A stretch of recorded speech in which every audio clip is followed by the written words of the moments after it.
चलिए मित्रों, हम आगे का पाठ भाग पढ़ते हैं। मैंने एक कर्मचारी से पूछा कि यह क्या है। उसने चुहलबाजी के अंदाज में बताया, जिन रास्तों से गुजरते हुए आप हिम शिखरों से टक्कर लेने जा रही हैं, उन्हीं रास्तों को ये पहाड़ियाँ चौड़ा बना रही हैं। बड़ा खतरनाक कार्य होगा यह, मेरे मुँह से अकस्मात निकला। वह संजीदा हो गया, कहने लगा, पिछले महीने तो एक की जान भी चली गई थी। बड़ा दुस्साध्य कार्य है पहाड़ों पर रास्ता बनाना। पहले डायनामाइट से चट्टानों को उड़ा दिया जाता है, फिर बड़े बड़े पत्थरों को तोड़ मोड़ कर एक आकार के छोटे छोटे पत्थरों में बदला जाता है। फिर बड़े से जाले में उन्हें लंबी पट्टी की तरह बिठाकर कटे रास्तों पर बाड़े की तरह लगाया जाता है। जरा सी चूक और सीधा पाताल प्रवेश। और तभी मुझे ध्यान आया, इन्हीं रास्तों पर एक जगह सिक्किम सरकार का बोर्ड लगा था, जिस पर बड़े बड़े अक्षरों में लिखा था, ever wondered who defied death to build these roads. Ever wondered who defied death to build these roads। आप ताज्जुब करेंगे, पर इन रास्तों को बनाने में लोगों ने मौत को झुठलाया है। एकाएक मेरा मानसिक चैनल बदला, मन पीछे घूम गया। इसी प्रकार एक बार पलामू और गुमला के जंगलों में देखा था। पीठ पर बच्चे को कपड़े से बांधकर पत्तों की तलाश में बन बन डोलती आदिवासी युवतियाँ। उन आदिवासी युवतियों के फूले हुए पाँव और इन पत्थर तोड़ती पहाड़ियों के हाथों में बड़े ठाठे एक की कहानी कह रहे थे कि आम जिंदगियों की कहानी हर जगह एक सी है, कि सारी मलाई एक तरफ, सारे आंसू, अभाव, यातना और वंचना एक तरफ। और तभी मेरी सहयात्री मणि और जितेन मुझे खोजते खोजते वहाँ आ गए थे। मुझे गमगीन देख जितेन कहने लगा, मैडम, ये मेरे देश की आम जनता है, इन्हें तो आप कहीं भी देख लेंगी। आप इन्हें नहीं, पहाड़ों की सुंदरता को देखिए, जिसके लिए आप इतने पैसे खर्च करके आई हैं। ये देश की आम जनता ही नहीं, जीवन का प्रति संतुलन भी है। ये वेस्ट एट रेपोइन है, कितना कम लेकर ये समाज को कितना अधिक वापस लौटा देती है। मन ही मन सोचा मैंने। हम वापस जीप की ओर मुड़ने लगे कि तभी मैंने देखा वे श्रम सुंदरियाँ किसी बात पर इस कदर खिलखिलाकर हंस पड़ी थीं कि जीवन लहरा उठा था और वह सारा खंडहर ताजमहल बन गया था। हम लगातार ऊंचाइयों पर चढ़ते जा रहे थे। जितेन बता रहा था, अब हम हर मोड़ पर हेयर पिन बेंट लेंगे और तेज़ी से ऊंचाई पर चढ़ते जाएंगे। हेयर पिन बेंट के ठीक पहले एक पड़ाव पर देखा 7-8 वर्ष की उम्र के ढेर सारे पहाड़ी बच्चे स्कूल से लौट रहे थे और हमसे लिफ्ट मांग रहे थे। जितेन ने बताया, हर दिन 3-3.5 किलोमीटर की पहाड़ी चढ़ाई चढ़कर ये बच्चे स्कूल जाते हैं। क्या स्कूली बस नहीं? मणि के पूछने पर जितेन हंस पड़ा। मैडम, यह मैदानी नहीं, पहाड़ी इलाका है। मैदान की तरह यहाँ कोई भी आपको चिकना बर्फीला नहीं मिलेगा। यहाँ जीवन कठोर है। नीचे तराई में ले देकर एक ही स्कूल है। दूर दूर से बच्चे उसी स्कूल में जाते हैं और सिर्फ पढ़ते ही नहीं हैं। इनमें से अधिकांश बच्चे शाम के समय अपनी माँओं के साथ मवेशियों को चराते हैं, पानी भरते हैं, जंगल से लकड़ियों के भारी भारी गट्ठर ढोते हैं। खुद मैंने ढोए थे। खतरा अब धीरे धीरे बढ़ने लगा था। रास्ते और भी संकरे होते जा रहे थे। कई बार लगता जैसे रास्तों को इंच टेप से नाप कर एक जीप जितना ही चौड़ा बनाया गया है कि जरा भी संतुलन बिगड़े, इंच भर भी जीप इधर उधर खिसके तो हम सीधे घाटियों में। इन रास्तों पर जगह जगह लिखी चेतावनियां भी हमें खतरों के प्रति सजग कर रही थी। सामने ही लिखा था, धीरे चलाएं, घर में बच्चे आपका इंतज़ार कर रहे हैं। थोड़ा और आगे बढ़े कि फिर एक चेतावनी, we care man eater around. पर हमें नरभक्षी जानवर नहीं, दूध देने वाले याक दिखे, काले काले ढेर सारे याक। पहाड़ों पर गिरती बर्फ से प्राकृतिक ढंग से रक्षा करने वाले घने घने बालों वाले याक। सूरज ढलने लगा था। हमने देखा कुछ पहाड़ी औरतें गायों को चराकर वापस लौट रही थीं। कुछ के सिर पर लकड़ियों के भारी भरकम गट्ठर थे। ऊपर आसमान फिर धुंध और बादलों से घिरा हुआ था। उतरती संध्या में जीप अब चाय के बागानों से गुजर रही थी कि फिर एक दृश्य ने मुझे खींचा। नीचे चाय के हरे भरे बागानों में कई युवतियाँ बोकू पहने सिक्कमी परिधान चाय की पत्तियाँ तोड़ रही थीं। नदी की तरह उफान लेता उनका यौवन और श्रम से चमकता गुलाबी चेहरा। एक युवती ने चटक लाल रंग का बोकू पहन रखा था। सघन हरियाली के बीच चटक लाल रंग डूबते सूरज की स्वर्णिम और सात्विक आभा में कुछ इस कदर इंद्रधनुषी छटा बिखेर रहा था कि मंत्रमुग्ध सी मैं चीख पड़ी थी। इतना अधिक सौंदर्य मेरे लिए असहाय था। युमथांग पहुंचने के लिए हमें रात भर लायोंग में पड़ाव लेना था। गगनचुंबी पहाड़ों के तल में सांस लेती एक नहीं नन्ही सी शांत बस्ती लायोंग। सारी दौड़ धूप से दूर जिंदगी जहां निश्चित सो रही थी।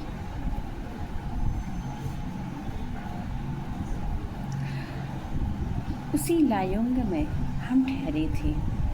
तिस्ता नदी के तीर पर बसे लकड़ी के एक छोटे से घर में मुँह हाथ धोकर मैं तुरंत ही तिस्ता नदी के किनारे बिखरे पत्थरों पर बैठ गई थी। सामने बहुत ऊपर से बहता झरना नीचे कलकल बहती तिस्ता में मिल रहा था। मध्यम मध्यम हवा बह रही थी। पेड़ पौधे झूम रहे थे। गहरे बादलों की परत ने चांद को ढक रखा था। बाहर परिंदे और लोग अपने घरों को लौट रहे थे। वातावरण में अद्भुत शांति थी। मंदिर की घंटियों सी घुंघरुओं की झुनझुनाहट सी आंखें अनायास भर आईं। ज्ञान का नन्हा सा बोधिसत्व जैसे भीतर उगने लगा। वही सुख शांति और सुकून है जहाँ अखंडित संपूर्णता है। पेड़ पौधे पशु और आदमी सब अपनी अपनी लय ताल और गति में है। हमारी पीढ़ी ने प्रकृति की इस लय ताल और गति से खिलवाड़ कर अक्षम्य अपराध किया है। हिमालय अब मेरे लिए कविता ही नहीं दर्शन बन गया था। अंधेरा होने के पहले ही किसी प्रकार डगमगाती शिलाओं और पत्थरों से होकर तिस्ता नदी की धार तक पहुँची। बहते पानी को अपनी अंजुली में भरा तो अतीत भीतर धड़कने लगा। स्मृति में कौंधा। हमारे यहाँ जल को हाथ में लेकर संकल्प किया जाता है। क्या संकल्प करें? पर मैं संकल्प की स्थिति में नहीं थी।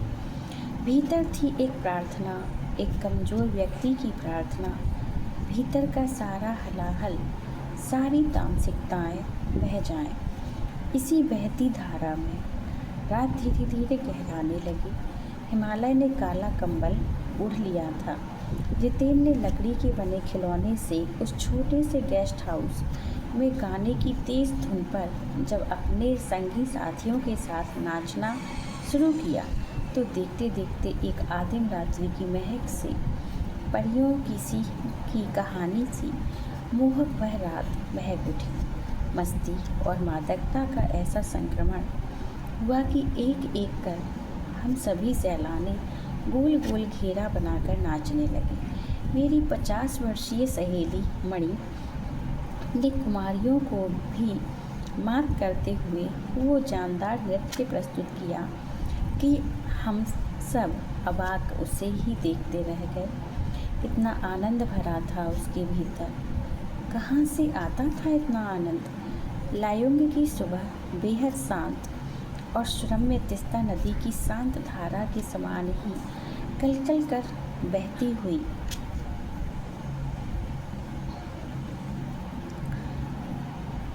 अधिकतर लोगों की जीविका का साधन पहाड़ी आलू, धान की खेती और दारू का व्यापार। सुबह मैं अकेले ही टहलने निकल गई थी। मैंने उम्मीद की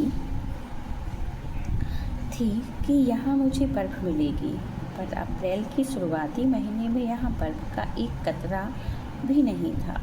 यद्यपि हम सी लेवल से 14,000 फीट की ऊंचाई पर थे, मैं बर्फ़ देखने के लिए बेचैन थी। हम मैदानों से आए लोगों के लिए बर्फ़ से ढके पहाड़ किसी जन्नत से कम नहीं होते। वहीं पर घूमते हुए एक सिक्किमी नवयुवक ने मुझे बताया कि प्रदूषण के चलते स्नोफॉल लगातार कम होती जा रही है, पर यदि मैं कटाऊ चली जाऊं तो मुझे वहां सर्दियां बर्फ़ मिल जाएगी। कटाऊ यानी भारत का स्विट्ज़रलैंड। कटाऊ जो कि अभी तक टूरिस्ट स्पॉट नहीं बनने के कारण सुर्खियों में नहीं आया था और अपने प्राकृतिक स्वरूप में था। कटाऊ जो लायुंग से 500 फीट ऊंचाई पर था और करीब 2 घंटे का सफ़र था। वह नवयुवक मुझसे बतिया रहा था और उसकी घरवाली अपने छोटे से लकड़ी के घर के बाहर हमें उत्सुकतापूर्वक देख रही थी कि तभी गाय ने आकर बाहर थैले में रखा उसका महुआ गुडुप कर लिया था। मीठी झिड़कियाँ देकर उसने गाय को भगा दिया था। उम्मीद, आवेश और उत्तेजना के साथ अब हमारा सफ़र कटाऊ की ओर। कटाऊ का रास्ता खतरनाक था और उस पर धुंध और बारिश। जितेन लगभग अंदाज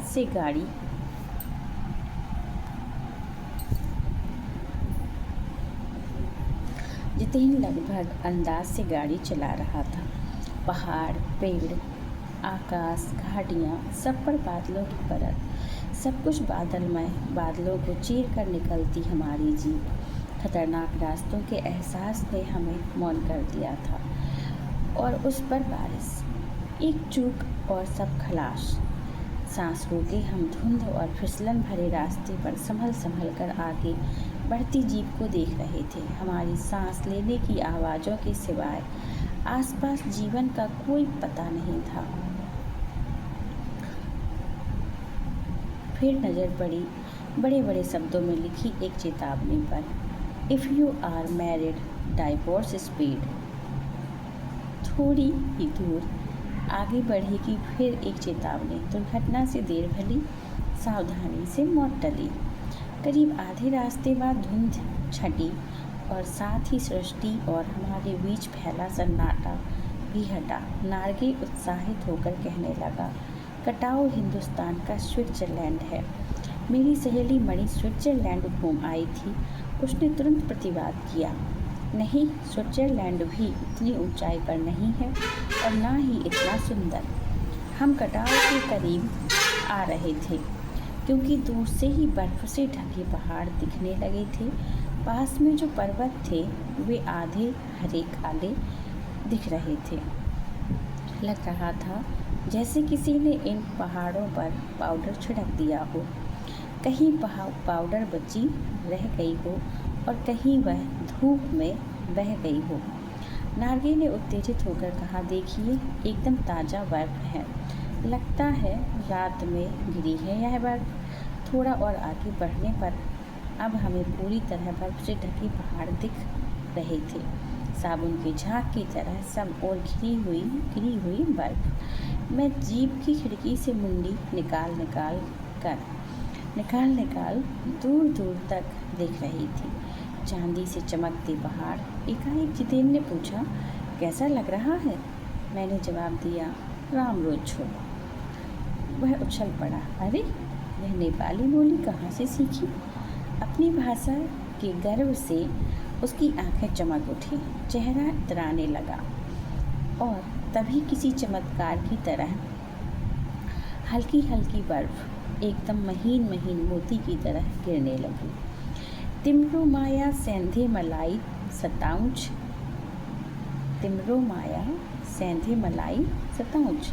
तुम्हारा प्यार मुझे सदैव रुलाता है। चाहूं और बिखरी यह बर्फीली सुंदरता जितेन के मन पर भी थाप लगाने लगी थी। प्रेम की झील में तैरते हुए झूम झूम गाने लगा था वह। हम सभी सैलानी अब जीप से उतरकर बर्फ पर कूदने लगे थे। यहाँ बर्फ सर्वाधिक थी, घुटनों तक नरम नरम बर्फ। ऊपर आसमान और बर्फ से ढके पहाड़ एक हो रहे थे। कई सैलानी बर्फ पर लेटकर हर लम्हे की रंगत को कैमरे में कैद करने में लगे थे।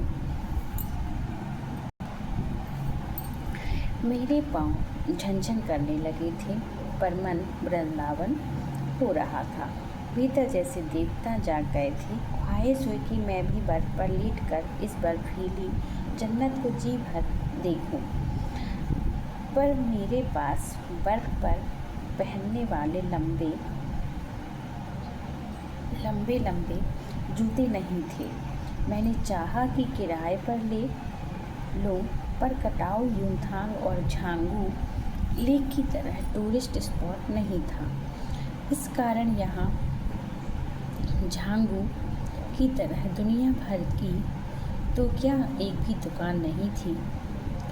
खैर, दनादन फोटो खिंचवाने की बजाय मैं उस सारे परिदृश्य को अपने भीतर लगातार खींच रही थी, जिससे महानगर के डार्क रूम में इसे फिर देख सकूं। संपूर्णता के उन क्षणों में यह हिमशिखर मुझे मेरे आध्यात्मिक अतीत से जोड़ रहे थे। शायद ऐसी ही विभोर कर देने वाली दिव्यता के बीच हमारे ऋषि मुनियों ने वेदों की रचना की होगी, जीवन सत्यों को खोजा होगा, सर्वे भवन्तु सुखिनः का महामंत्र पाया होगा।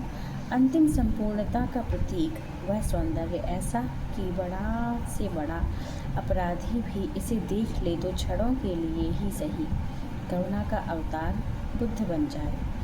और तभी दिमाग में कौंधा कि मिल्टन ने ईव की सुंदरता का वर्णन करते हुए लिखा था कि शैतान भी उसे देखकर ठगा सा रह जाता था और दूसरों का अमंगल करने की वृत्ति भूल जाता था। मैंने मणि से पूछा, क्या उसने पढ़ी है मिल्टन की वह कविता? पर मणि उस समय किसी दूसरे ही सवाल से जूझ रही थी। वह एकाएक दार्शनिकों की तरह कहने लगी, ये हिमशिखर जल स्तंभ हैं पूरे एशिया के। देखो, प्रकृति भी किस नायाब ढंग से सारा इंतजाम करती है। सर्दियों में बर्फ़ के रूप में जल संग्रह कर लेती है और गर्मियों में पानी के लिए जब त्राही त्राही मचती है तो ये ही बर्फ़ जलाएं पिघल पिघल जलधारा बन हमारे सूखे कंठों को तरावट पहुंचाती है। कितनी अद्भुत व्यवस्था है जल संचय की। मणि ने अभिभूत हो माथा नवाया। जाने कितना ऋण है हम पर इन नदियों का, हिम शिखरों का। संसार कितना सुंदर, स्वप्न जगाते उन लम्हों में मैंने सोचा, पर तभी उदासी की एक झीनी सी परत मुझ पर छा गई। उड़ते बादलों की तरह पत्थर तोड़ती उन पहाड़ियों का ख्याल आ गया। आत्मा की अनंत परतों को छीलता हुआ हमारा यह सफ़र थोड़ा और आगे बढ़ा कि तभी देखा इक्की दुक्की फौजी छावनियाँ। ध्यान आया, यह बॉर्डर एरिया है। थोड़ी दूरी पर ही चीन की सीमा है। एक फौजी से मैंने कहा, इतनी कड़कड़ाती ठंड में उस समय तापमान -15 डिग्री सेल्सियस था। आप लोगों को बहुत तकलीफ होती होगी। वह हंस दिया, एक उदास हंसी। आप चैन की नींद सो सकें इसीलिए तो हम यहाँ पहरा दे रहे हैं। फेरी भेटुला फिर मिलेंगे। फेरी भेटुला का मतलब है फिर मिलेंगे। कहते हुए जितेन ने जीप चालू कर दी। थोड़ी देर बाद ही फिर दिखी एक फौजी छावनी जिस पर लिखा था, we give our today for your tomorrow.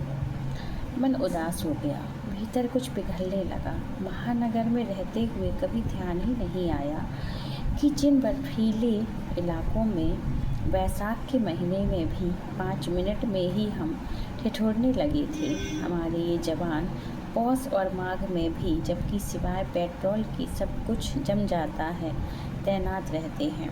और जिन संकरे घुमावदार और ख़तरनाक रास्तों से गुजरने भर में हमारे प्राण काँप उठते हैं, उन रास्तों को बनाने में जाने कितनों के जीवन अपनी मियाद के पूर्व ही खत्म हो गए हैं। मेरे लिए यह यात्रा सचमुच ही एक खोज यात्रा थी। पूरा सफ़र चेतना और अंतरात्मा में हलचल मचाने वाला था। बहरहाल अब हम लायोंग वापस लौटकर फिर युमथांग की ओर। जितेन कुछ दिन पूर्व ही नेपाल से ताज़ा आया था। युमथांग की घाटियों में एक नया आकर्षण और जुड़ गया था। ढेरों ढेर प्रियता और रोडोडेंड्रो के फूल। जितेन बताने लगा, बस 15 दिनों में ही देखिएगा, पूरी घाटी फूलों से इस कदर भर जाएगी कि लगेगा फूलों की सेज रखी हो। यहाँ रास्ते अपेक्षाकृत चौड़े थे, इस कारण खतरों का एहसास कम था। इन घाटियों में कई बंदर भी दिखे, कुछ अकेले थे, कुछ अपने बाल बच्चों के साथ। बहरहाल घाटियों, वादियों, पहाड़ों और बादलों की आँख मिचौली दिखाती, पहाड़ी कबूतरों को उड़ाती हमारी जीप जब युमथांग पहुंची तो हम थोड़े निराश हुए। बर्फ से ढके कटाव के हिम शिखरों को देखने के बाद युमथांग थोड़ा फीका लगा और यह भी एहसास हुआ कि मंजिल से कहीं ज़्यादा रोमांचक होता है मंजिल तक का सफ़र। बहरहाल युमथांग में चिप्स बेचती एक सिक्किमी युवती से मैंने पूछा, क्या तुम सिक्किमी हो? नहीं, मैं इंडियन हूँ, उसने जवाब दिया। सुनकर बहुत अच्छा लगा। सिक्किम के लोग भारत में मिलकर बहुत खुश हैं। जब सिक्किम स्वतंत्र रजवाड़ा था तब टूरिस्ट उद्योग इतना नहीं फला फूला था। हर एक सिक्किमी भारतीय आबो हवा में इस कदर घुल मिल गया है कि लगता ही नहीं कभी सिक्किम भारत में नहीं था। जीप में बैठने को हुए कि एक पहाड़ी कुत्ते ने रास्ता काट दिया। मणि ने बताया, ये पहाड़ी कुत्ते हैं, ये भौंकते नहीं हैं, ये सिर्फ चांदनी रात में ही भौंकते हैं। क्या विस्मय और अविश्वास से मैं उसे सुनती रही। क्या समुद्र की तरह कुत्तों पर भी पूर्णिमा की चांदनी कामनाओं का ज्वार भाटा जगाती है? खैर, लौटती यात्रा में जीप में भी जितेन हमें रकम की जानकारियाँ देता रहा। मैडम, यहाँ एक पत्थर है जिस पर गुरु नानक के फुटप्रिंट हैं। कहते हैं यहाँ गुरु नानक की थाली से थोड़े से चावल छिटक कर बाहर गिर गए थे। जिस जगह चावल छिटक कर गिरे थे वहाँ चावल की खेती होती है। करीब 3-4 किलोमीटर बाद ही उसने फिर उंगली दिखाई। मैडम, इसे खेदुम कहते हैं। यह पूरा लगभग 1 किलोमीटर का एरिया है। यहाँ देवी देवताओं का निवास है। यहाँ जो गंदगी फैलाएगा वह मर जाएगा। यहाँ जो गंदगी फैलाएगा वह मर जाएगा। तुम लोग पहाड़ों पर गंदगी नहीं फैलाते। उसने जीभ निकालते हुए कहा, नहीं मैडम, पहाड़, नदी, झरने, हम इनकी पूजा करते हैं। इन्हें गंदा करेंगे तो हम मर जाएंगे। तभी गैंगटॉक इतना सुंदर है, मैंने कहा। गैंगटॉक नहीं मैडम, गंतोक कहिए। इसका असली नाम गंतोक है। गंतोक का मतलब है पहाड़। मैं कुछ पूछती कि वह फिर चालू हो गया। मैडम, युमथांग भी पहले टूरिस्ट स्पॉट नहीं था। यह तो सिक्किम जब भारत में मिला उसके भी कई वर्षों बाद भारतीय आर्मी के कप्तान शेखर दत्ता के दिमाग में आया कि यहाँ सिर्फ फौजियों को रखकर क्या होगा। घाटियों के बीच रास्ते निकालकर इसे टूरिस्ट स्पॉट बनाया जा सकता है। आप देखिए अभी भी रास्ते बन रहे हैं। हाँ, रास्ते अभी भी बन रही हैं, बन ही रहे हैं। नए नए स्थानों की खोज अभी भी जारी है। शायद मनुष्य की इसी असमाप्त खोज का नाम सौंदर्य है। मन ही मन मैं कहती हूँ, जीभ आगे बढ़ने लगती है। तो ये था यात्रा वृत्तांत साना साना हाथ जोड़े, जो कि मधु कांकरिया द्वारा लिखा गया है। मिलते हैं अगले वीडियो में।